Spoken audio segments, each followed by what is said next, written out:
The first thing that an author gets asked when they go to a book signing or some kind of event is, what is your book about?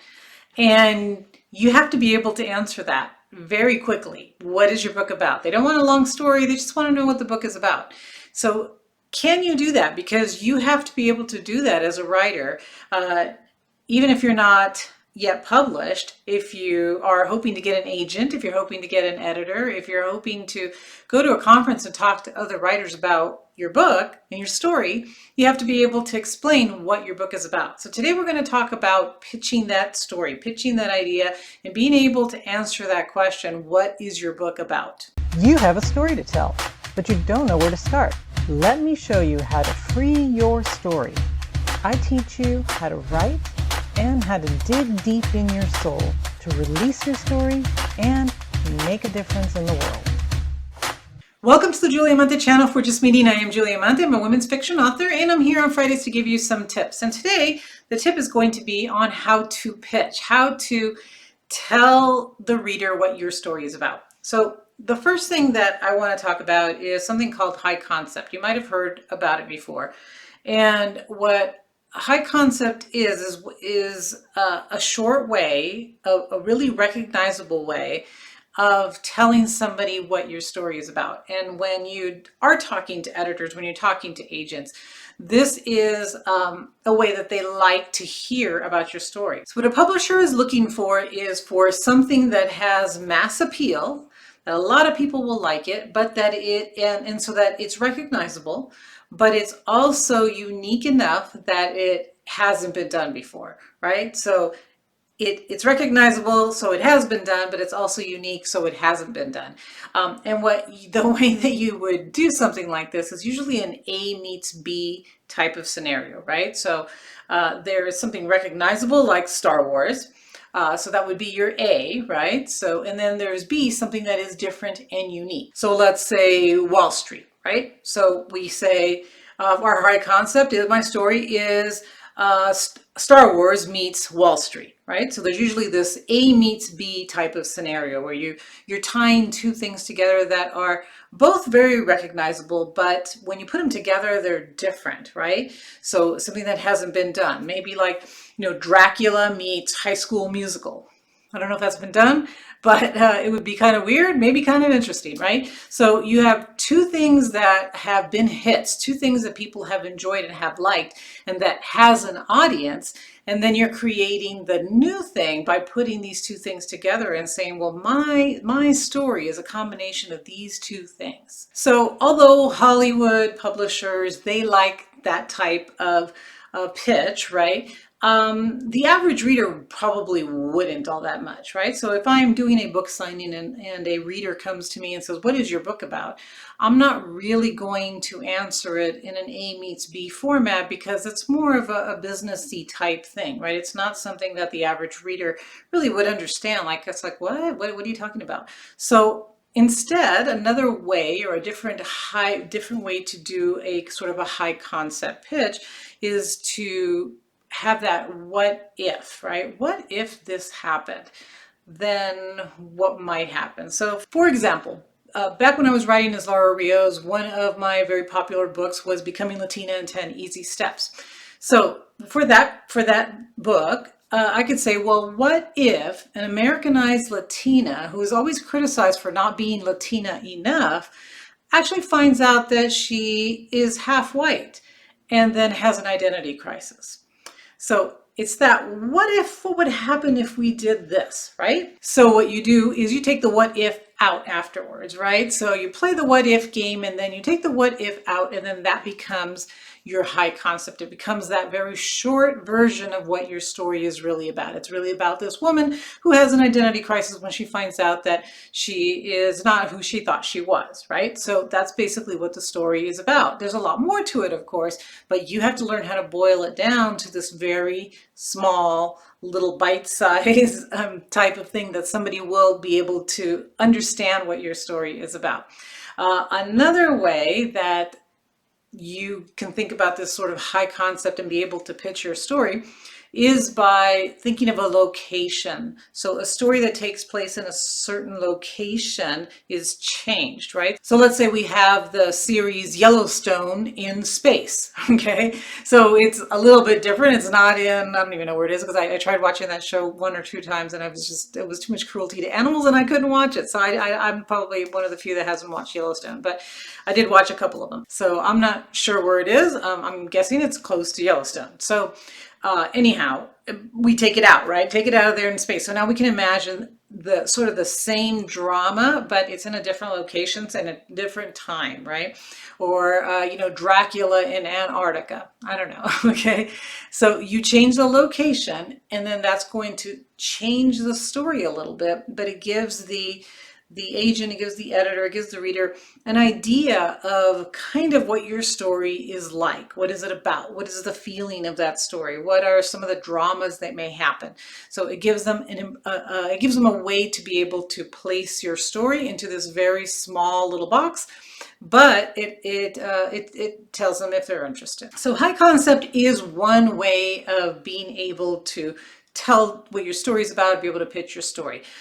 Two, if you had more time though, right, you can expand on it. It doesn't always have to be so short. So if you're having just a conversation, sharing a glass of wine with an agent and editor, or just at a place where you're with readers, right, with other readers, and they're saying, well, what are you writing about? Or you go to a critique group and other writers ask you, what is your story about? The only thing you don't want to do is you don't want to say things like, oh, what people will sometimes do is, oh, well, I'm writing a love story. It's a romance. Okay, well, that tells you nothing, right? You need more. You want to explain a little bit more. Or, it's a story about a cop.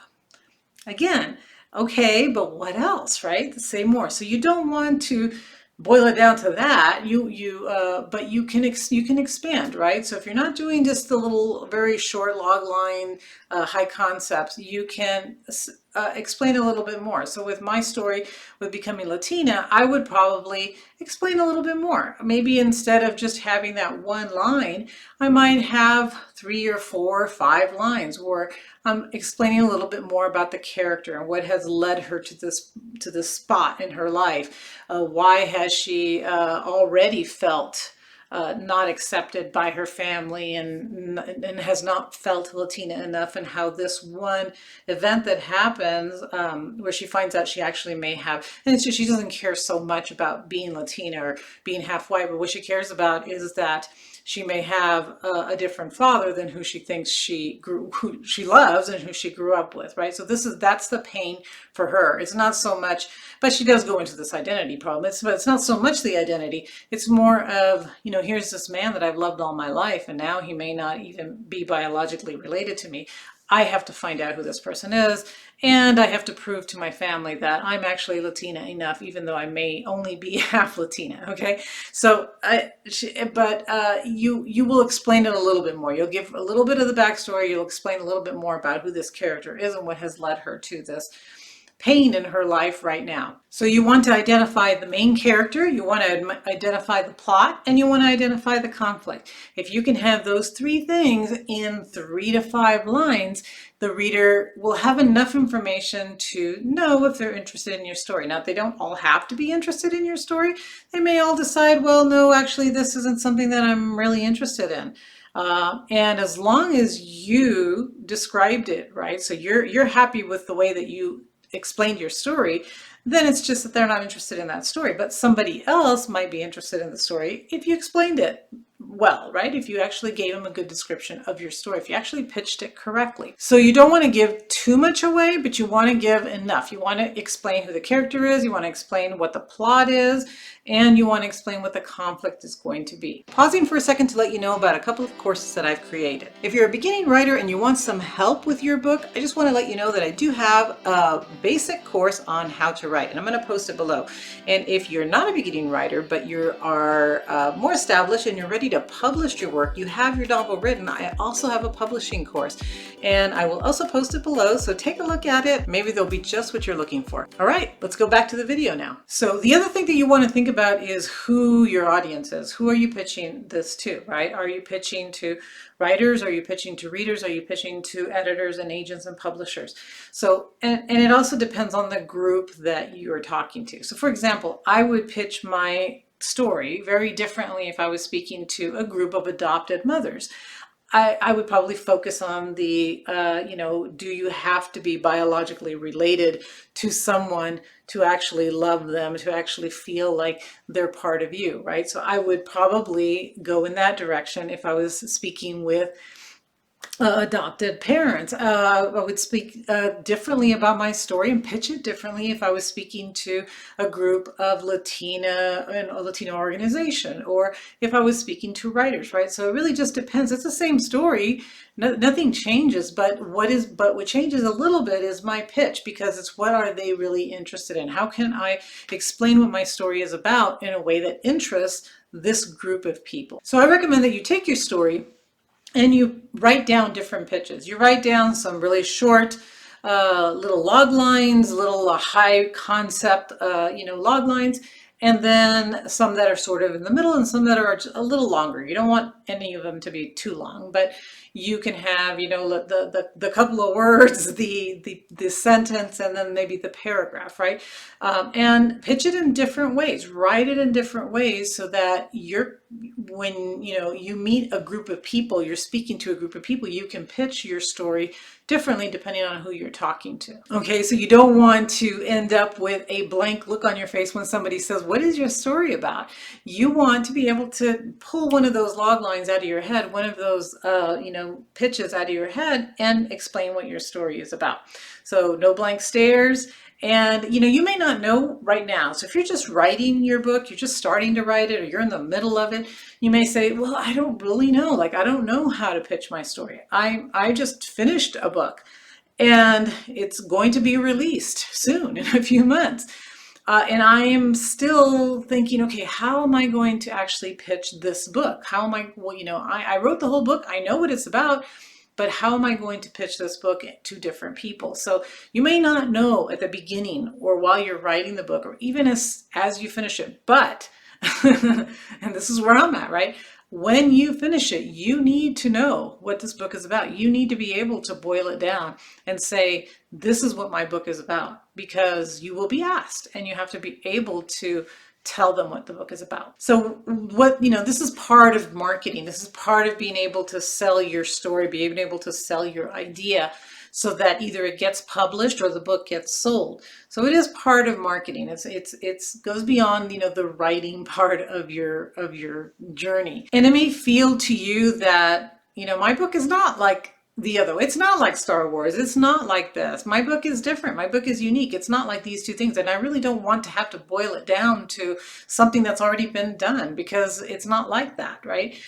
Which I get. I understand it. I feel that way too. Like, my book really isn't like anything else that's out there. But you have to be able to make connections, because if your book is going to sell and your book is going to be purchased by a publisher, by book buyers, you kind of do need to compare it to something that's out there and say, okay, my book is not the same, but it's very similar to this book that was very popular, that people liked it, that readers liked.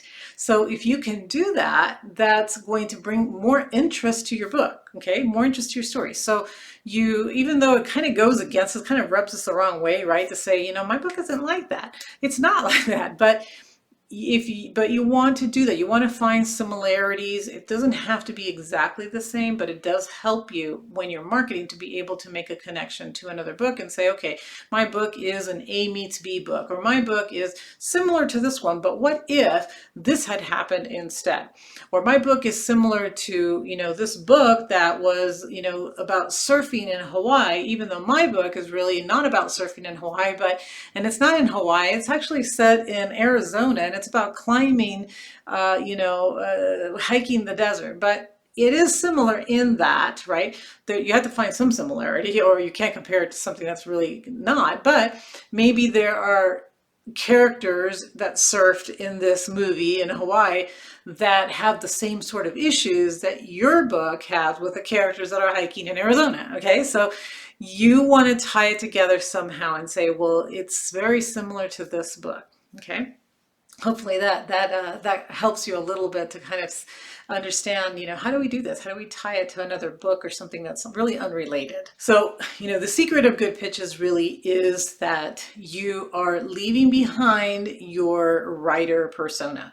You are, you've spent a long time writing your book, thinking of your book, just loving your book and creating this amazing story. So to be able to now narrow it down to just boil it down to a little something of what it really is about is hard to do. It's very challenging, but we have to think like marketing people and salespeople instead of writing people right now. And if we can do that, right? If you can think of your reader, who is your reader?